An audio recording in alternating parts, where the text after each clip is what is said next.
les Gilets jaunes, 3 ans après, qu'en reste-t-il? Nous sommes avec Yves. Bonjour Yves. Oui, bonjour. Bonjour Yves. Vous faites quoi dans la vie? Je suis artisan dans les Hautes-Pyrénées. D'accord. Et vous êtes toujours Gilets jaunes dans une association? Alors, je vous explique très rapidement. D'abord, merci de donner la parole à des gilets jaunes qui travaillent et qui co-construisent, et non pas qui détruisent, contrairement à ce qu'on attend souvent. Nous construisons. Je vous écoute depuis un petit moment et je vois qu'il y a beaucoup de tensions dès qu'on parle des gilets jaunes, alors que nous travaillons depuis 3 ans dans la sérénité. Et je vais vous expliquer un petit peu très rapidement ce qu'ont donné ces 3 années. Alors, la première année, je l'ai entendu, Benjamin Cauchy l'a dit, puis d'autres, Barbara aussi l'ont dit, c'est la colère. C'est la saturation, c'est le mal-vivre, tout ça qui ont mis la population gilet jaune dans la rue. Pourquoi est-ce qu'on a endossé un gilet jaune? On a endossé un gilet jaune pour être visible vis-à-vis de la population, pour redevenir visible. Pendant la deuxième année, ça a été la mise en place de mouvements, la mise en place de structures associatives, collectives, QG, etc. La troisième année, nous avons fait du réseautage. Et nous, à notre niveau, nous avons créé donc notre association dans les Hautes-Pyrénées. Nous nous sommes rendus compte, par une réflexion collective, nous nous sommes rendus compte qu'il y avait en France, tenez-vous bien, environ 200 associations gilets jaunes en France, mais la France y compris la Guadeloupe, la Martinique et autres. Ça veut dire qu'aujourd'hui, qu'est-ce qu'on a fait? Eh bien, on a téléphoné à toutes ces assos et on a créé une fédération d'associations de gilets jaunes. Et nous travaillons avec une vingtaine d'associations, y compris la Guadeloupe. Et nous travaillons sur des projets. Et pour que je puisse vous parler là aujourd'hui, on a dû rédiger une charte pour que je puisse, entre guillemets, représenter la fédération à travers les médias. Aujourd'hui, c'est moi avec vous. Ça a été d'autres dans la marche des oubliés, ça a été d'autres sur Marseille, parce que nous représentons des associations du mouvement des Gilets jaunes. Sur cette troisième année, nous travaillons, nous construisons, nous avons créé une coordination nationale avec tous les groupes historiques du mouvement. Vous demandez quoi en fait, Yves? Vous vous organisez, mais vous demandez quoi? Alors voilà, alors nous ce qu'on demande, on ne demande pas, on n'est pas pour quémander, nous sommes là pour construire. Et là, par exemple, alors à titre d'exemple, vous savez que l'Assemblée nationale est à l'initiative d'une commission d'information sur la participation électorale par rapport à l'abstention. La Fédération d'associations de Gilets jaunes est légitime pour demander à participer aux tables rondes au même titre que toutes les associations. Voilà.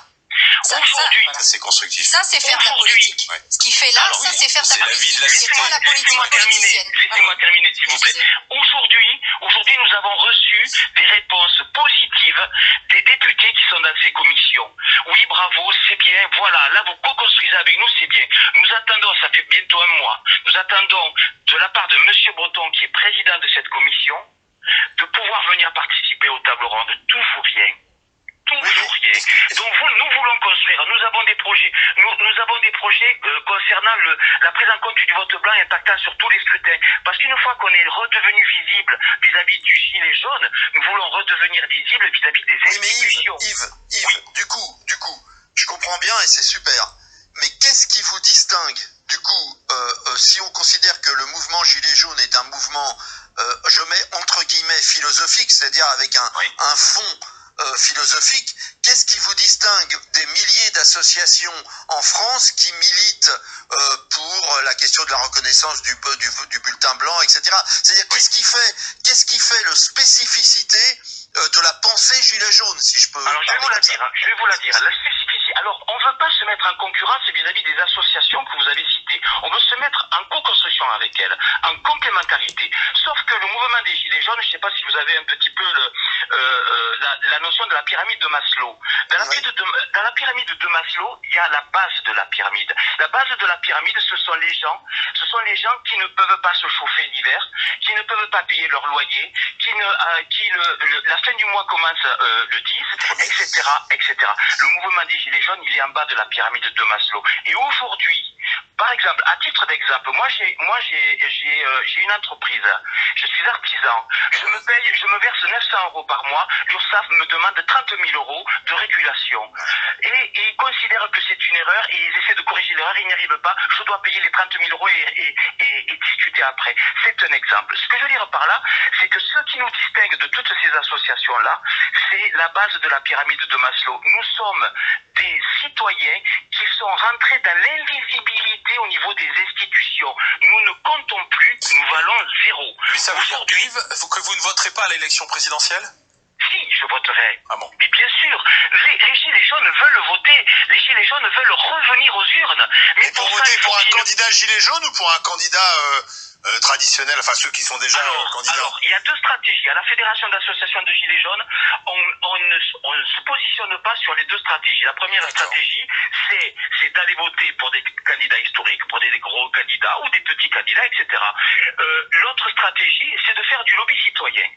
Donc, comme on ne connaît pas la fin du livre, comme on ne connaît pas quelle sera la meilleure stratégie, eh bien, on met en lumière, la FAGJ se doit d'installer les conditions à la démocratie et de mettre en lumière toutes les stratégies. On a des copains, copines qui ont monté une stratégie de vouloir présenter un candidat aux élections.